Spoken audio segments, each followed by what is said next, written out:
Hi, Jack Martin here. Just wanting to take a few minutes to talk to you about the shape that our country's in today. I think most of you would agree that we're heading away from the constitutional government that we were given by our founders and heading in a direction that I don't think any of us ever thought we'd see in our lifetime.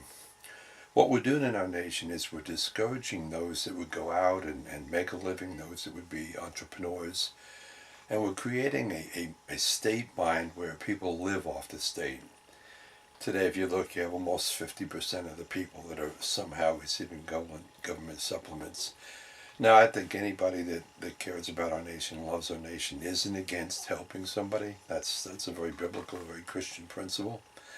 But it should never be the government that's doing it. Whenever you have government doing the things that they're doing today, providing cell phones, food, all kinds of debit cards and things like that, what you end up with is a people that are dependent upon the government. Maybe the example I can give you from is the Old Testament when Joseph has gone down into Egypt and they've put away 7 years worth of food and now there's a famine. And as the drought got worse, the people came little by little and they would give some money for food. And in time, they ran out of money and they began to trade off their commodities or properties and things. And when eventually that ran out, they became slaves to the state. If you'll feed us, we'll be your property. And I know folks don't see that happening today, but that is exactly what's happening today. And it's leading itself right up to a one world government. When you look at the European Union and you look at what's going on in the rest of the world, or you look at the United Nations and their attempts to control all the guns in the world. And that's a great thing from their point of view, because once people don't have guns, you can do anything you want to them. They can't defend themselves. I really challenge Americans, stand up for the Constitution of this nation. It was given to us by tremendous men who paid a great price, men and women who paid a great price to give us that freedom. Of the 53, 54 founders, that many of them lost their lives, they lost their property, they had children killed. It didn't come without a great cost to them.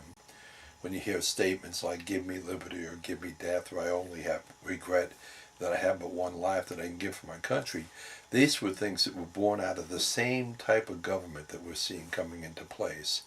Now, I know folks wouldn't say that President Obama is a king, but I would dare to say that he's trying to mandate and rule that way without taking the title officially.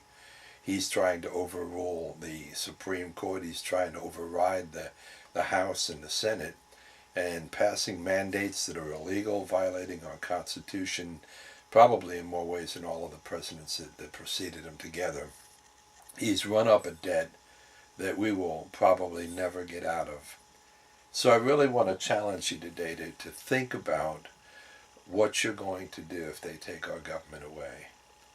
Because at the rate that we're going today, we are going to have to either choose to stand as our founding fathers did, or we are going to have to become slaves to a system that has never worked throughout the world. Socialism, communism has always been a failure.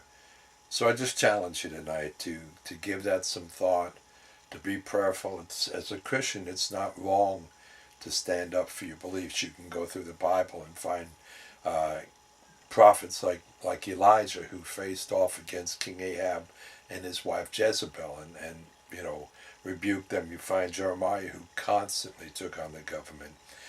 John the Baptist, who took on the king. These are people who, when things were scripturally wrong, spoke their mind. And in our nation today, what we're having are many, many things that are scripturally wrong. So I challenge you today to stand up for the things that you know that are right. Don't let somebody tell you that you're unpatriotic for being patriotic. Thank you, and have a good night.